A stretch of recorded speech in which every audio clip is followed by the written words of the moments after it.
दोस्तों legal and legal में एक बार फिर से आपका स्वागत है। सुप्रीम कोर्ट द्वारा आज वक्फ अमेंडमेंट एक्ट 2025 के कुछ प्रावधानों पर अंतिम रूप से स्टे किया गया है, उन पर रोक लगाई गई है। यानी कि अभी केस चलता रहेगा, सुनवाई होना बाकी है। केवल टेम्परेरी रिलीफ दिया गया है, इंटरिम रिलीफ दिया गया है, और वो भी पूरे कानून पर नहीं दिया गया है, वक्फ एक्ट की कुछ धाराओं पर ही दिया गया है। सुप्रीम कोर्ट ने अपना जजमेंट देते हुए जहां कंक्लूजन शुरू किया है अपने जजमेंट के पैरा नंबर 209 में, वहां शुरुआत में ही इन्होंने स्पष्ट कर दिया है कि हालांकि पूरे कानून पर प्रेयर की गई थी स्टे की, वो हम स्वीकार नहीं कर रहे हैं, उसको रिजेक्ट कर रहे हैं, लेकिन पार्टीज के हितों को ध्यान में रखते हुए कुछ प्रावधानों को हम फिलहाल इंटरिम रूप से उनके ऊपर स्टे कर रहे हैं, रोक लगा रहे हैं। अब दिन भर से मीडिया में खबरें हैं, लोग अपने अपनी तरह से इस जजमेंट को एक्सप्लेन कर रहे हैं। कुछ जो पक्षकार हैं उनकी ओर से इसको जीत बताया जा रहा है, लेकिन जजमेंट कुछ इस तरह का है, कहा जा सकता है कभी खुशी कभी गम वाला जजमेंट है। बहुत ज्यादा पक्षकारों के फायदे में जो इसके विरोध में गए थे उनके हित में है, ऐसा भी नहीं। हालांकि जब अप्रैल महीने में पहले दिन सुनवाई हुई थी, उस समय के चीफ जस्टिस संजीव खन्ना साहब कुछ बिंदुओं पर स्टे देने जा रहे थे। तब सॉलिसिटर जनरल ने उनको रोक दिया था और कहा था आप लिखिए मेरी तरफ से इस बात को कि हम बिंदुओं पर इन पर आपत्ति है, उनको को अमल में नहीं लाएंगे। आज इतने माह बीतने के बाद लगभग उन्हीं बिंदुओं पर सुप्रीम कोर्ट ने स्टे दिया है। तो वो बिंदु क्या है और क्या सुप्रीम कोर्ट ने अपने आदेश में दिया है, ये आज हम उस तरह से चर्चा करेंगे जिस तरह से उच्चतम न्यायालय का निर्णय है, यानी कि अपने से बिना किसी मिर्च मसाले के, जैसे कि आमतौर से आजकल न्यूज चैनल करते हैं, इस तरह से नहीं। तो पहला जो उनका रिलीफ दिया गया है वो सेक्शन 3 सब क्लॉज आर पर दी गई है, जिसमें ये कहा गया था कि यदि कोई व्यक्ति वक्फ करता है तो उसको 5 साल से इस्लाम की प्रैक्टिस करते हुए, लगातार प्रैक्टिस करते हुए होना चाहिए उसके क्वालिफिकेशन से। इसको स्टे कर दिया गया है। ये एक ऐसा बिंदु है जिससे वक्फ बोर्ड को, मुस्लिम समुदाय को कोई बहुत बड़ा लाभ नहीं होने वाला, क्योंकि आज उनके सामने जो समस्या है वो समस्या है कि जो वक्फ की प्रॉपर्टीज हैं उनको कैसे बचाया जाए। कोई नया वक्फ करेगा वो भी गैर मुस्लिम करेगा। अभी तो मुस्लिम ही भी उतनी तादाद में नहीं कर पा रहे हैं, अब वो जमाना वो दौर नहीं रहा है। तो गैर मुस्लिम वक्फ करेगा, उसके लिए प्रावधान आपने 5 साल इस्लाम की प्रैक्टिस का रोक लगाया, उसको स्टे कर दिया, वो बहुत बड़ा मायने नहीं रखता।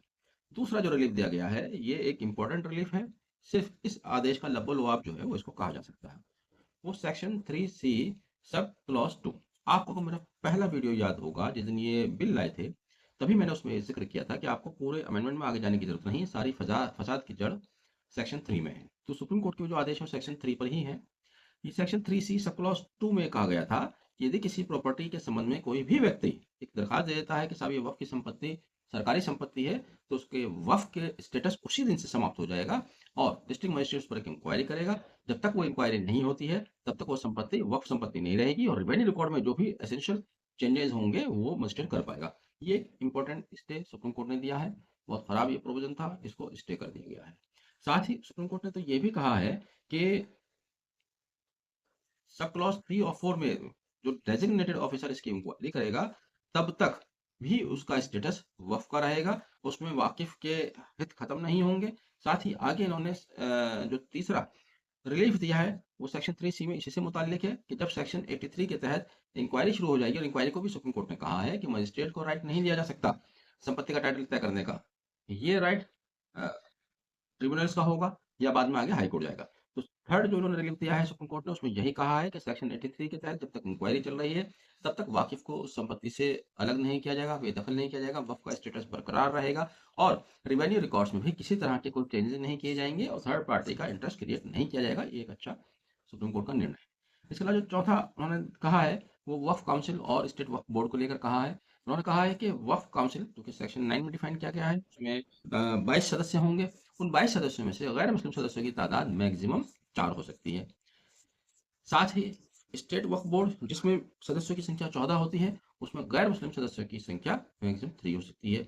इतना तो वो नेचुरली आ भी रहे हैं, क्योंकि कहीं MP और MLA का जिक्र है या मिनिस्टर का जिक्र है, तो इस तरह से सेक्रेटरी का जिक्र है, तो वो 3-4 तो लोग आते भी हैं। ये भी कोई बहुत बड़ा नफा नुकसान वाला मामला फिलहाल नहीं है, लेकिन यह है कि उसको एक लिमिट को सीज किया गया है, एक अच्छा। दूसरा जो पांचवा इन्होंने कहा है, हाँ, पांचवा जो रिलीफ दिया गया है वो चीफ एग्जीक्यूटिव ऑफिसर को लेकर दिया गया है। सुप्रीम कोर्ट ने कहा है कि चीफ एग्जीक्यूटिव ऑफिसर मुस्लिम हो तो बेहतर है, आप तलाश करें कि मुसलमान होना चाहिए, लेकिन अगर गैर मुस्लिम होगा तो इस पर उनकी तरफ से कोई पाबंदी नहीं है। पांचवा जो सुप्रीम कोर्ट की तरफ से कहा गया है मैंने आपको बता दिया। अब छठा जो आखिरी इन्होंने कहा है कि कहा है, स्पष्ट किया है कि हमने जो भी स्टे दिए हैं, ये टेम्परेरी हैं, इंटरिम है। केस की सुनवाई के दौरान पार्टीज वक्फ एक्ट के प्रावधानों को चैलेंज कर सकती हैं, उनमें उन पर क्वेश्चन रेज कर सकती हैं, उसके ऊपर कोई पाबंदी सुप्रीम कोर्ट की तरफ से नहीं लगाई गई है। ये भी एक अच्छा पहलू है जिसको उन्होंने स्पष्ट कर दिया है। तो इस तरह से आज सुप्रीम कोर्ट का ये इंटरिम ऑर्डर वक्फ अमेंडमेंट एक्ट 2025 के रूप में आया है। अब आप इसको समझिए और समझने के बाद अंदाजा लगाइए कि आपके हक में है या आपके खिलाफ है। एक इंपॉर्टेंट पॉइंट जहां सुप्रीम कोर्ट ने जिसको टच करने से छोड़ दिया है वो था संपत्तियों का रजिस्ट्रेशन। उच्चतम न्यायालय ने कहा है कि संपत्ति के रजिस्ट्रेशन से मुतालिक जो प्रावधान नए एक्ट में है हम उसको छेड़ने नहीं जा रहे हैं, जबकि वो एक बहुत ही कॉम्प्लिकेटेड प्रोसेस है जिसमें सरकार ने कानून में कहा है कि वक्फ एक्ट लागू हो जाने के 6 महीने के भीतर भीतर तमाम संपत्तियों को पोर्टल पर अपलोड करना होगा, उनका रजिस्ट्रेशन करना होगा, या जो वक्फ क्रिएट करते हैं उसका रजिस्ट्रेशन कराना होगा। ये रजिस्ट्रेशन से ताल्लुक बात है। तो संपत्तियों का रजिस्ट्रेशन कराना और उसको पोर्टल पर अपलोड करना ये एक रिजिड प्रक्रिया है, क्योंकि जो वक्फ पुराने हैं और उनके रजिस्ट्रेशन नहीं है तो वहां पर दिक्कत आएगी ही, नेचुरली आएगी कि उनके कौन मालिक थे, कब उन्होंने क्रिएट किया, उनका वक्फनामा ढूंढना पड़ेगा। बहुत सारी दिक्कतें, बहरहाल उसको सुप्रीम कोर्ट ने अभी टच नहीं किया है। बेहतर होता कि सुप्रीम कोर्ट उस पर भी कोई स्टे अपना जारी करता तो ये अच्छा हो सकता था। बहरहाल ये निर्णय है जो है सबको स्वीकार्य है और अभी फाइनल निर्णय आना बाकी है। उसमें जो पक्षों द्वारा चीजें रखी जाएंगी उसके आधार पर क्या निर्णय आता है ये देखना है। आपने वीडियो आप तक देखा, पसंद आए तो आगे शेयर भी कीजिएगा। Thank you. Have a nice day.